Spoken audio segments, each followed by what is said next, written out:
Assalamualaikum warahmatullahi wabarakatuh. Salam Om Swastiastu, Namo Buddhaya, salam kebajikan dan salam sejahtera untuk kita semua. Saudaraku sebangsa dan setanah air, para penonton kanal YouTubeku yang sangat saya hormati dan sangat saya cintai.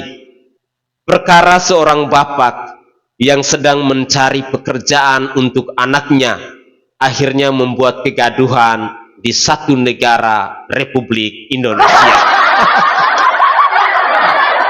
Ya, seperti kita saksikan bersama-sama bahwa hari ini aksi unjuk rasa yang begitu luar biasa yang datang dari berbagai lapisan masyarakat dan berkumpul di depan kantor Dewan Penindas Rakyat. Tidak lagi Dewan Perwakilan Rakyat, tetapi lebih tepat Dewan Penindas Rakyat.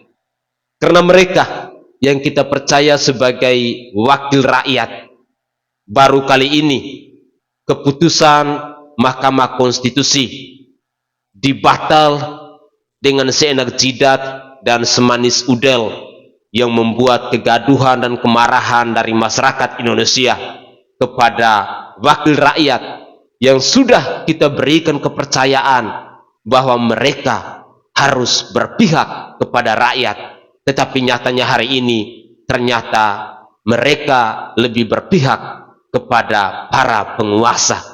Benar-benar munafik orang-orang ini.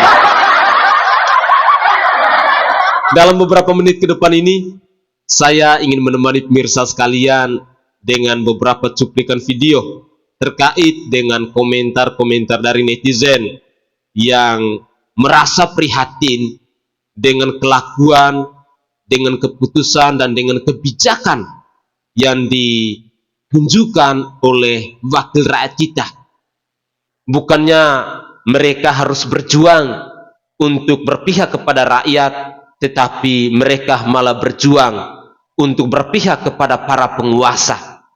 Penguasa yang haus akan jabatan, penguasa yang tidak pernah puas dengan apa yang ada, penguasa yang tidak tahu diri. Padahal kalau kita mau lihat, masih ada banyak putra-putri bangsa di Republik ini yang jauh lebih berkualitas, yang jauh lebih berkompeten bila dibandingkan dengan anak-anaknya itu. Inilah cuplikan-cuplikan video selengkapnya.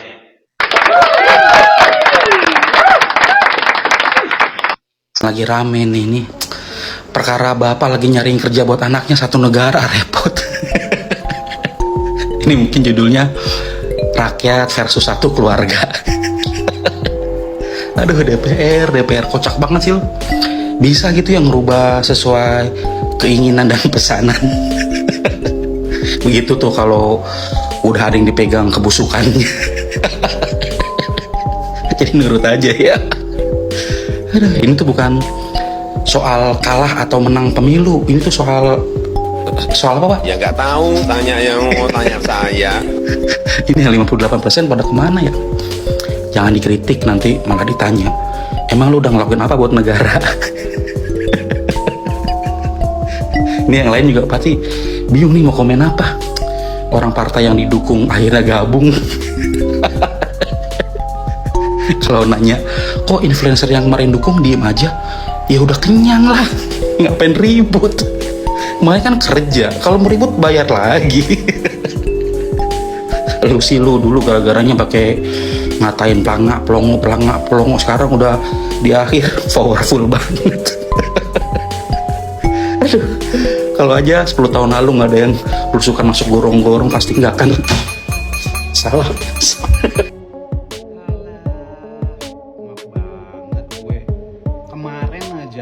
Bilangnya hormati keputusan MK waktu Gibran mau jadi cawapres.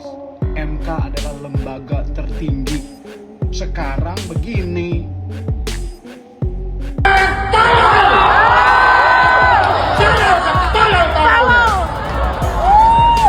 teman-teman, kita semua berkumpul hari ini di siang hari ini. Kita semua cari kerja sendiri, bukan dibantu bapaknya.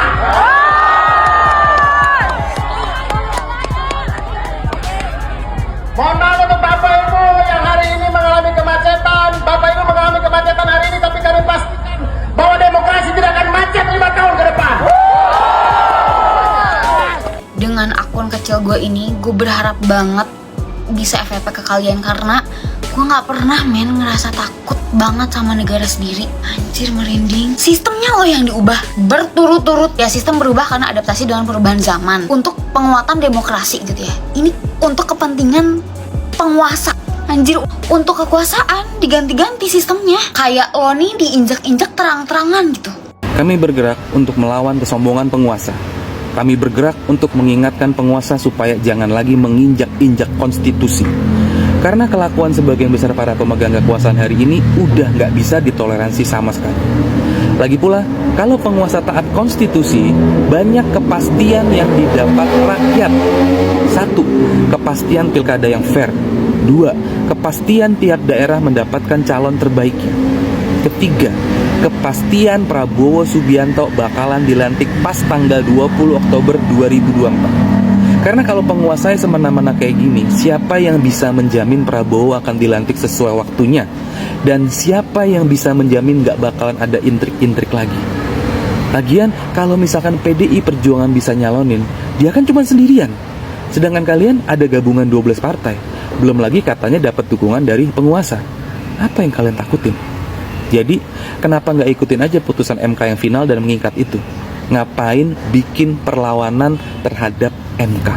Apa lo? Demi apapun gue mau nangis. Gue nggak pernah ngerasa sedih tipu ini sama orang yang udah gue pilih 2 kali. Lu tahu? Lu tahu nggak? Kalau misalkan ngebahas RUU TPKS kekerasan seksual yang udah terjadi dari zaman dahulu kala, dari zaman jebot itu 4 tahun. Tapi giliran ngeluarin revisi UU Pilkada buat naikin anaknya 7 jam, Aduh. Lo kebayang gak sih besok kalau negara ini tuh antek-anteknya tuh maju semua, itu kayak balik lagi ke 98 atau balik lagi ke zaman kita dijajah sama warga kita sendiri. Lo tahu? Zaman dimana gak suka ini hilang gitu.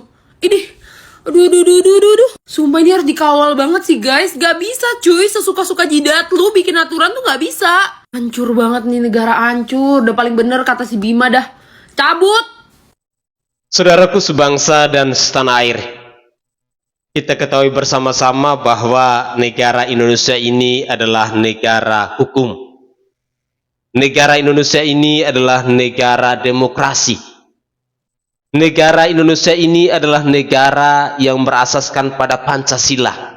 Jadi tidak bisa setiap keputusan ataupun kebijakan dilakukan dengan seenak jidat oleh para penguasa di bangsa ini.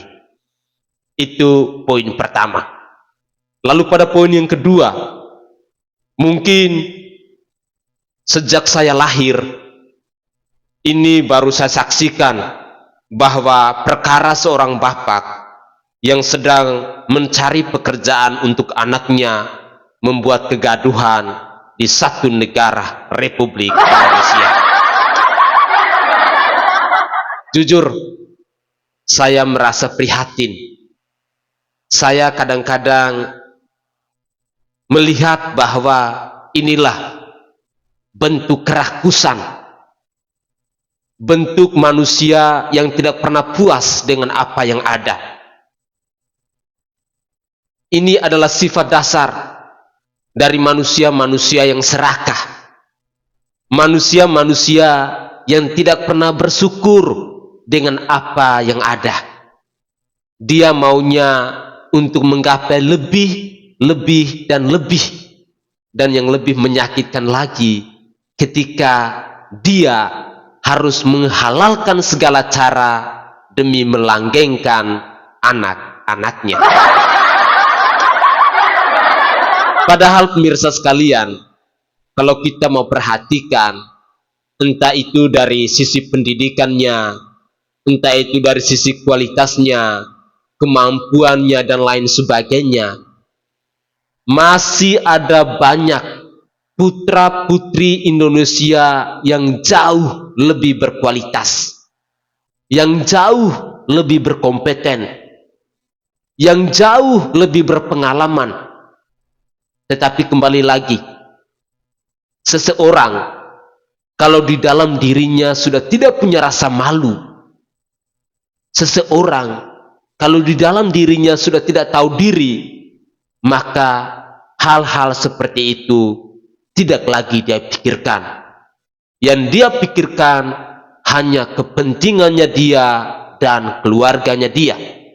Yang dia utamakan hanya kelompoknya.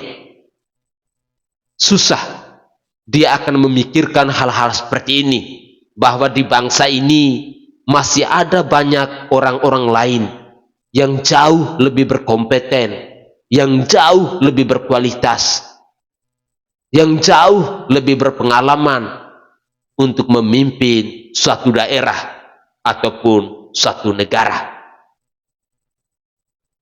Fakta-fakta yang dipertontonkan kepada kita hari ini seolah-olah bahwa kedaulatan tertinggi itu bukan lagi berada di tangan rakyat. Sekali lagi saya ulangi bahwa fakta-fakta yang ditunjukkan kepada kita hari ini bahwa kedaulatan tertinggi itu seolah-olah tidak lagi berada di tangan rakyat, tetapi berada di tangan para penguasa. Entah sadar ataupun tidak sadar bahwa para penguasa ini dipilih dari rakyat untuk rakyat, dan mereka harus berjuang untuk mensejahterakan rakyat. Tetapi hari ini terbalik. Ketika dipilih oleh rakyat, mereka menindas rakyat, mereka melakukan hal-hal kezaliman kepada rakyat, mereka mencampakkan rakyat dan mementingkan kelompok-kelompok mereka. Betapa sakitnya ketika kita harus menyaksikan fenomena demokrasi seperti ini, fenomena politik seperti ini, fenomena yang ditunjukkan dari para penguasa di republik ini. Sehingga tidak salah dalam cuplikan-cuplikan video tadi kita mendengarkan pernyataan-pernyataan pedas bahwa para penguasa kita terlalu tolol, mereka terlalu rakus, mereka lupa diri, mereka tidak tahu bersyukur dan tidak tahu untuk berterima kasih. Selanjutnya, saya masih mau mengajak pemirsa sekalian untuk bersama-sama kita mendengarkan komentar dari netizen yang lain. Jangan kalian hanya dengar saya saja. Mari kita saksikan bersama-sama. Negara yang menganut sistem demokrasi itu ibaratkan sebuah kapal yang dinahkodai oleh orang bodoh. Itulah alegori kapal bodoh, sebuah kritik dari filosof terkemuka Plato tentang demokrasi. Demokrasi itu memberi kesempatan kepada mereka yang tidak kompeten untuk memimpin dan mengambil keputusan untuk negara dan rakyatnya. Ibaratnya gini, ada sebuah kapal yang lagi berlayar. Di dalam kapal itu hampir semuanya orang-orang bodoh. Tapi ada satu orang yang dia tuh benar-benar ngerti banget tentang navigasi kapal gitu. Nah tapi satu orang ini tuh nggak dipilih dan nggak dipercaya sama orang-orang penumpang lainnya itu untuk bisa menakodai kapal tersebut. Orang-orang bodoh ini pada milih orang bodoh lain untuk jadi nahkoda dari kapal itu. Jadi ya kapal itu berlayar entah kemana. Nah itulah pandangan Plato tentang negara demokrasi. Kalau dipikir-pikir nggak salah juga Bung Plato ini. Kadang di negara demokrasi yang jadi pemimpin itu bukan yang punya kapasitas, tapi yang memang dipilih oleh mayoritas. Masalahnya gimana kalau mayoritasnya itu adalah orang-orang berpendidikan rendah yang memang nyatanya seperti itu, terutama di negara berkembang. Jadi saat ada kontestasi pemilihan pemimpin, yang akan memenangkan kontestasinya itu adalah orang-orang yang berhasil meraup suara dari mayoritas ini, yaitu suara dari mereka yang berpendidikan rendah. Pada akhirnya di negara demokrasi itu yang dihitung adalah kuantitas, bukan kualitas. Jadi yang akan menang menjadi pemimpin itu adalah orang-orang yang memiliki popularitas. Masalahnya popularitas ini tidak melulu dibarengi dengan kapabilitas. Nah ini yang dikritik Plato. Ketika kita memberikan kesempatan kepada orang bodoh untuk memilih, maka mereka cenderung akan memilih yang sama dengan mereka, orang yang bodoh juga. Para calon pemimpin akan berlomba-lomba untuk mendapatkan popularitas, bukan meningkatkan kualitas. Kasarnya, orang-orang bodoh ini akan selalu dikapitalisasi oleh calon pemimpin untuk meraup sebanyak-banyaknya suara. Jadi saat seseorang ingin memenangkan kontestasi pemilihan di negara demokrasi, yang menjadi target itu adalah orang-orang yang tidak berpendidikan. Pertama, karena mereka itu adalah suara mayoritas, dan pastinya lebih mudah untuk dirayu, dibujuk, diberikan iming-iming, disuapi makanan, hingga diperalat. Padahal dibutuhkan pemikiran dan pertimbangan yang cermat dan kritis untuk memilih seorang pemimpin, apalagi pemimpin dari sebuah negara. Gitu kata Plato. Nih jujur, gue kaget banget kemarin pas lihat teman-teman gue para influencer yang nge-repost postingan ini. Ada apa nih dengan Indonesia? Ya walaupun ada juga yang masih ignoran, tapi please guys, gue rasa Indonesia tuh sekarang masuk ke stage butuh revolusi. Jadi video ini tuh sebenarnya dibuat sama channel YouTube IES Indonesia Konsep yang bikin video ala-ala The Emergency Alert System versi Indonesia. Dan sebenarnya video ini tuh udah dipublish sejak Oktober 2022, tapi jadi viral lagi saat ini karena DPR kemarin baru aja rapat dadakan buat revisi aturan yang jelas-jelas bertentangan sama keputusan MK. Nah sekarang kita bahas soal keputusan MK yang baru ini.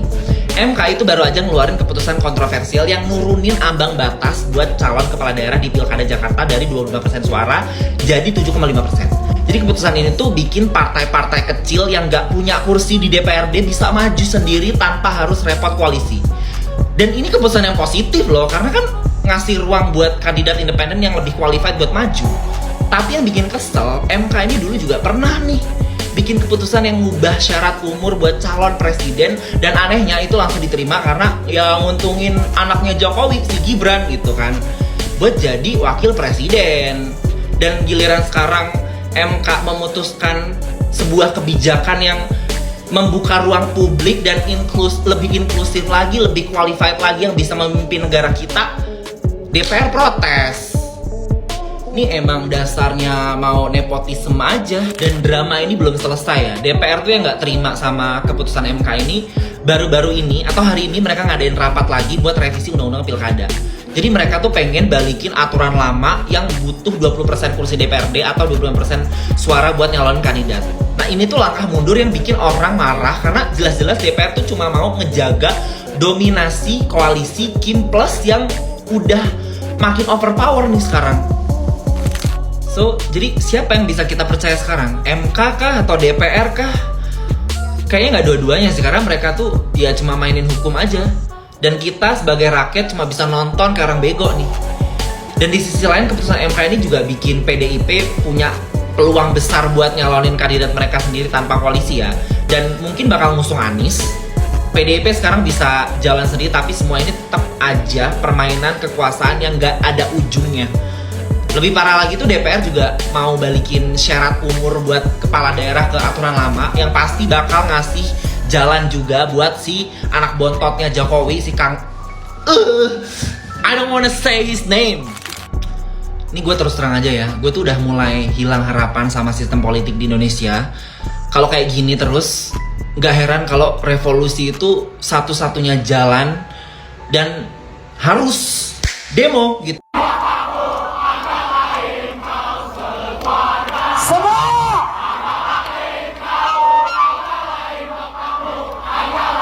Sekali lagi lebih keras.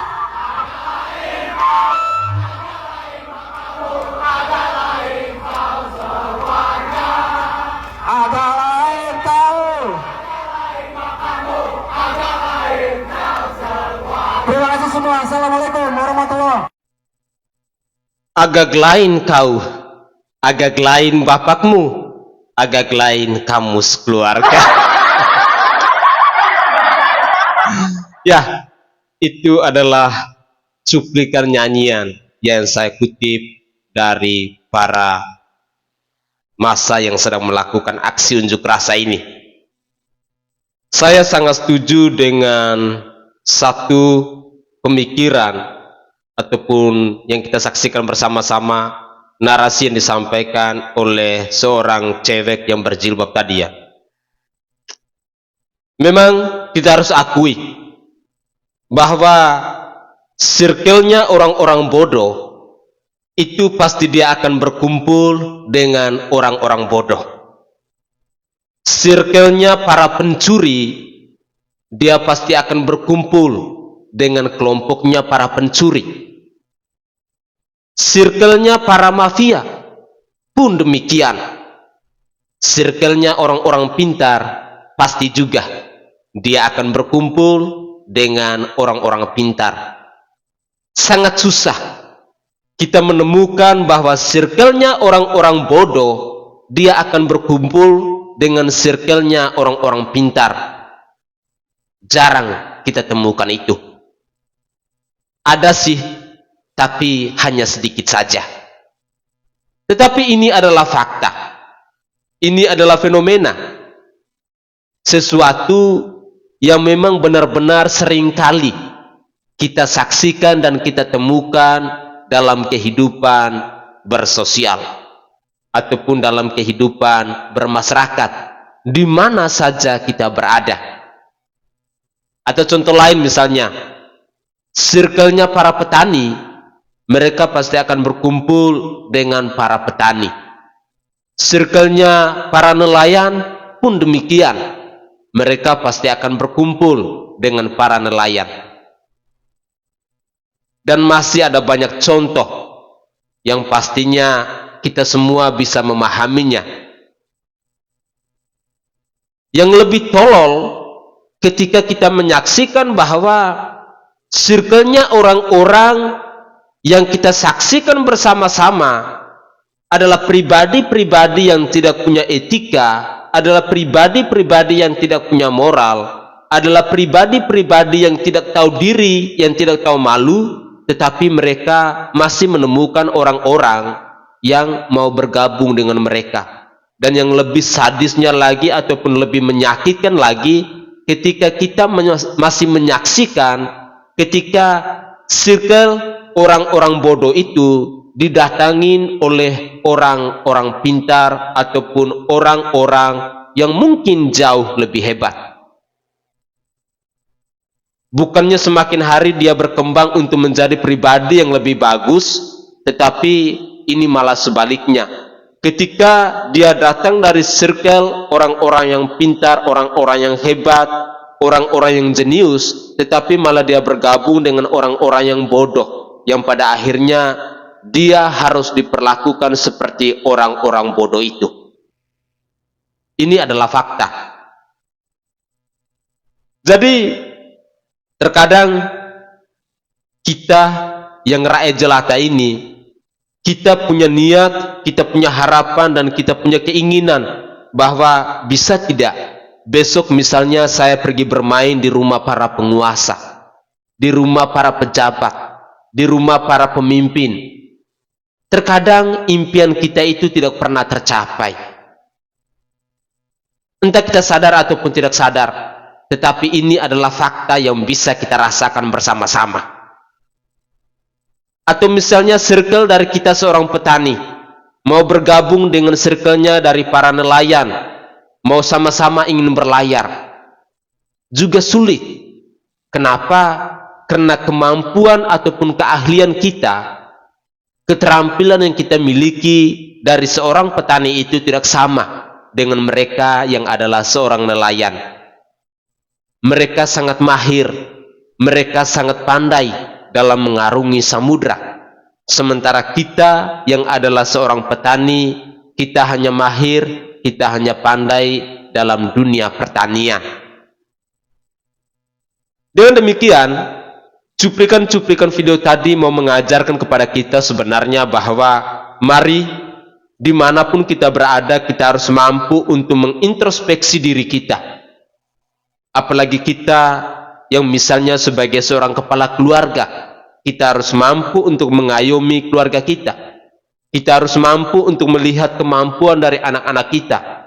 Jangan pernah kita memaksa kehendak mereka untuk melakukan hal-hal yang lebih, sementara kita sudah mengetahui bahwa sesungguhnya atau sebenarnya mereka ini tidak mampu untuk melakukan tugas-tugas itu. Semoga saja teori Plato tadi bisa menginspirasi kita dalam kehidupan di sebuah negara yang sistemnya demokrasi seperti ini.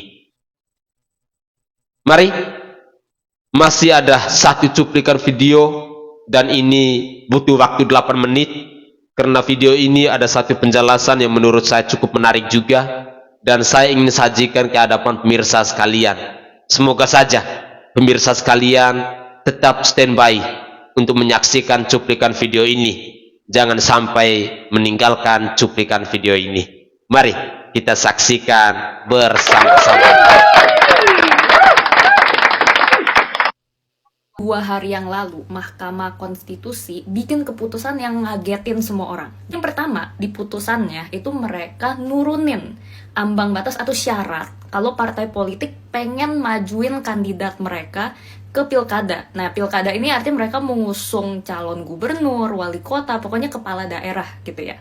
Tadinya syaratnya itu kalau partai politik pengen majuin kandidat nih, mereka harus punya setidaknya 20% kursi DPRD di daerah itu, atau 25% suara di pemilu yang barusan, yang 2024 yang Februari itu yang kita nyoblos. Ini diturunin sama MK, jadi cuma sekitar 7,5%. Yang kedua, itu dia bilang, kalau misal kandidat pengen maju di pilkada, itu minimal harusnya tuh umur 30 tahun ketika dia daftar jadi kandidat. Bukan ketika dia dilantik kalau menang nanti. Kalau dilantik di menang nanti itu tuh masih nanti kan akhir tahun ini. Tapi kalau daftar itu tuh dekat-dekat sini nih. Jadi kalian ingat kan tadinya syaratnya itu kalau mengusung harus punya setidaknya 20% kursi atau 25% suara. Nah, faktanya misalnya di Jakarta nih, nggak ada satu partai politik pun yang punya segitu banyak. Nggak ada nih satu partai politik yang bisa sendiri ngusung kandidat. Jadi mereka harus berkoalisi. Kita ada dengar namanya koalisi Kim Plus. Plus ini adalah koalisi lanjutan dari koalisi yang ngusung Prabowo Gibran pas pemilu 2024 waktu itu. Sekarang ditambahin plus, soalnya ada partai-partai lagi yang masuk lagi nih. Jadinya sekarang tuh kalau nggak salah ada 13 partai, dan itu banyak banget. Jadi koalisinya super besar. Mereka ngusung calon mereka yaitu Ridwan Kamil dan Suswono. Nah, karena semua partai politik udah berkoalisi di si Kim Plus ini, akhirnya yang tersisa misalnya PDIP, ya mereka tuh nggak punya teman lagi untuk berkoalisi. Akhirnya mereka nggak bisa majuin kandidat sama sekali. Kak, ya sah-sah aja dong kalau mereka mau temenan sama Kim Plus daripada PDIP misalnya. Benar, tapi jadi konsolidasi si geng Kim Plus ini nih banyak banget kontroversinya. Kenapa? Karena misalnya aneh kok tiba-tiba banyak partai politik yang tadinya berseberangan dari mereka. Ingat mereka tadinya tuh koalisi Prabowo Gibran. Nah, banyak yang tadinya tuh ngedukung Anies Cak Imin tiba-tiba pindah ke Kim Plus. Golkar, ketua umumnya Erlangga tiba-tiba mundur. Kan banyak spekulasi dong. Kenapa mereka yang tadinya berseberangan, yang tadinya ngusung orang lain, tiba-tiba kayak masuk ke sana. Tiba-tiba ada sebuah partai yang besar kayak Golkar, ketua umumnya tuh mundur. Dan sekarang digantiin sama orang kunciannya Pak Jokowi. Sekarang bisa paham nggak kenapa keputusan MK yang nurunin tadi 20% atau 25% jadi cuma 7,5% itu bakal game changer banget buat pilkada. Ya, PDIP yang udah nggak di Kim Plus ini bisa ngusungin kandidat mereka sebagai tandingan. Satu lagi itu salah satu kandidat yang lagi populer namanya sebagai calon gubernur Jakarta itu Anies Baswedan. Anies dia tuh independen gitu ya. Jadinya dia nih selama ini dia udah nggak bisa maju nih. Soalnya partai politik udah keserap semua ke Kim Plus. Nah sekarang dengan diturunin ada kemungkinan dia bisa maju kalau diusung si PDIP yang tadi gitu. Dan PDIP udah ngode-ngode bilang tertarik. Lalu yang soal umur, kenapa ini penting? Jadi waktu bulan Juni ada keputusan MA tuh Mahkamah Agung yang kontroversial, yang dimana dia bilang bahwa hey, umur pilkada untuk jadi kandidat pilkada itu kan 30 tahun. Tapi bukan pas dia daftar, tapi pas dia dilantik kalau dia menang. Nah ini nih orang banyak yang kesel. Kenapa? Karena diduga ini nih aneh banget, cuman untuk memuluskan supaya anak Jokowi namanya Kaisang itu tuh dia baru umur 30 tahun nanti Desember. Nah, jadi kalau misalnya peraturannya umur 30 pas dilantik, dia bisa ikut pilkada. Tapi kalau misalnya pas pendaftaran, dia nggak bisa. MK sekarang dibalikin, jadi bukannya pas pelantikan, tapi pas pendaftaran. Jadi orang-orang banyak yang kayak, oh oke, ini bagus nih, dibalikin seperti awal. Jadi orang udah banyak yang kesel dan muak, karena kayaknya nih koalisi yang lagi berkuasa, itu tuh kok dengan seenaknya ngubah-ngubah aturan negara, pakai lembaga negara untuk kepentingan-kepentingan pribadinya. Dan sampai-sampai ini mengeliminasi, menutup kemungkinan untuk perlawanan atau oposisi di kontestasi pilkada ini nih, sampai nggak ada yang bisa majuin kandidat tandingan gitu. Nah, tapi dengan keputusan MK ini akhirnya ngebuka peluang lagi untuk bisa ada tandingan. Lalu ini nih yang banyak akhirnya jadi marah dan posting peringatan darurat itu, karena nggak nyampe sehari setelah keputusan MK itu tiba-tiba DPR langsung meeting dan bilang pengen revisi undang-undang pilkada. DPR tuh biasanya kalau bahas undang-undang, revisi itu bisa lama banget gitu ya, bisa sampai tahunan. Nah, tapi ini tiba-tiba satset banget sehari, dan mereka bilang hari ini pengen disahin. Kata mereka sih ini bukan untuk anulir atau nge-cancel keputusan MK, tapi untuk dimasukin lah, disesuaikan ke undang-undangnya gitu. Tapi yang menarik kan ini rapatnya ini kan di live stream di YouTube secara terbuka gitu ya. Dan so far catatannya itu mereka pengen ngerevisi undang-undang pilkada itu semuanya bertolak belakang sama keputusan MK. Sama mereka pengen balikin ambang batas yang tadinya udah diturunin jadi 7,5%, pengen dinaikin lagi nih. Dan soal umur yang tadinya MK bilang ini harusnya pas pendaftaran, mereka pengen balikin lagi sesuai MA, jadi pas dilantik. Nah, jadi DPR bisa aja nih ngerevisi undang-undang pilkada, dan nanti kalau misalnya revisiannya bertolak belakang sama keputusan MK, ya di judicial review lagi, diminta revisi lagi gitu. Nah, tapi ini kan akhirnya jadi proses yang tak-tek-tok, meeting lagi, debat lagi, jadi lama gitu. Padahal pilkada udah mau terjadi, nanti pada bingung nih KPU, saya pakai versi yang mana? Dan DPR itu seharusnya menghormati keputusan MK kan. Kenapa ini malah tiba-tiba kayak pengen diputar balikin gitu. Nah, yang menarik juga, putusan MK yang nurunin itu jadi 7,5% itu mirip banget, bahkan ada yang bilang sama gitu ya, sama keputusan MK yang kontroversial juga pas pemilu, yang ngubah syarat batas umur calon presiden atau wakil presiden, yang akhirnya bisa bikin Gibran, anaknya Pak Jokowi juga, untuk naik, untuk mencalonkan diri, dan sekarang dia menang bareng Pak Prabowo gitu ya. Nah, yang anehnya gini, yang waktu itu, yang keputusan MK, itu adem ayem gak ada DPR yang tiba-tiba mau coba merevisi dan keputusan itu langsung dilaksanakan. Kenapa yang kali ini nih gak langsung diiyakan sama kayak waktu itu gitu. Nah, lagi-lagi orang ngeliat nih, giliran yang menguntungkan gengnya yang berkuasa itu diokein, tapi giliran yang tidak menguntungkan ini di challenge gitu. Ini orang kesel bukan karena jagoan mereka Anies Baswedan gak bisa maju pilkada, atau mereka anak abah, atau mereka garis keras PDIP, bukan, tapi mereka udah enek aja. Makanya banyak yang bilang demokrasi lagi gak baik-baik saja.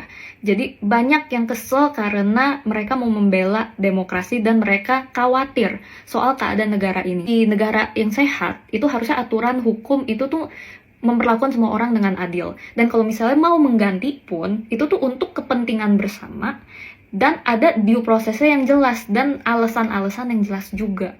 Makanya banyak yang bilang udah nggak sehat. Oke, mari kita berikan aplaus yang meriah kepada Mbak ini karena penjelasan sangat luar biasa. Dari penjelasan Mbak ini, saya hanya mau katakan satu hal, bahwa DPR itu saat ini lagi lupa diri. Sekali lagi, mereka lagi lupa diri. Dulu, saat mereka ngemis suara kepada rakyat, itu mungkin sikap dari seorang pengemis jauh lebih mulia bila dibandingkan dengan wakil rakyat yang saat ini sudah menjadi penguasa itu. Sehingga saya katakan bahwa DPR hari ini lagi lupa diri, lagi tidak tahu malu. Kalau mereka masih menggunakan hati nurani masih mau menggunakan logika akal sehat, pasti mereka tahu diri bahwa MK itu adalah lembaga yang ketika mereka mengeluarkan keputusan itu bersifat final. Tetapi ini agak lain. Sehingga saya katakan bahwa DPR hari ini lagi tidak tahu diri. Entah mereka sadar ataupun tidak sadar bahwa segala sesuatu yang mereka lakukan hari ini pada akhirnya akan berdampak untuk perkembangan bangsa ini dalam waktu-waktu yang akan datang. Tetapi mereka mungkin tidak berpikir sampai ke situ. Yang mereka pikirkan asal Bapak senang alias ABS. Ya, kenapa saya harus katakan demikian? Coba kita bandingkan di saat pemilu, Pilpres, beberapa waktu yang lalu. Ada enggak DPR mereka segreget ini? Tidak ada. Tetapi hari ini, ketika keputusan itu yang menguntungkan bagi rakyat, mereka para penguasa mulai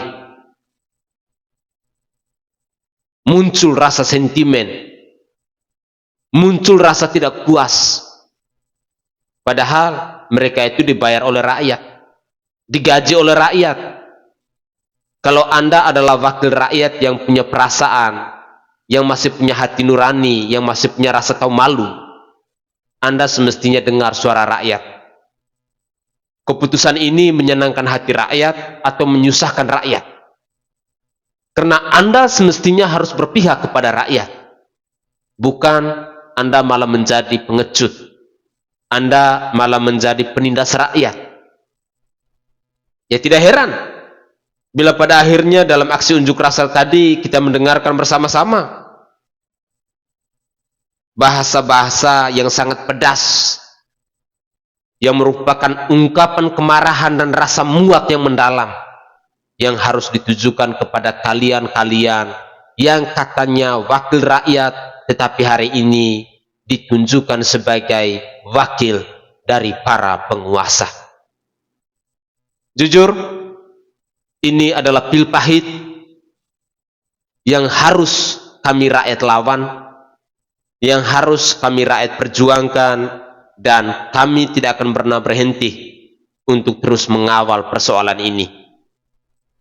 Jangan kalian memperlakukan ataupun mengubah kebijakan dan aturan di bangsa ini hanya seenak jidat dan semanis udel kalian. Tentunya kami sebagai rakyat, kami yang telah memberi kepercayaan kepada kalian, pastinya akan merasa marah dan kami pasti akan melakukan perlawanan. Karena kami cinta negara kesatuan Republik Indonesia, bukan cinta kepada kalian yang dalam waktu tertentu masa jabatan kalian akan berakhir. Semoga kalian paham. Saya naik dari Provinsi Nusa Tenggara Timur. Saatnya kita yang rakyat jelata harus berani untuk bersuara. Salam hormat, salam NKRI, dan salam Pancasila untuk kita semua.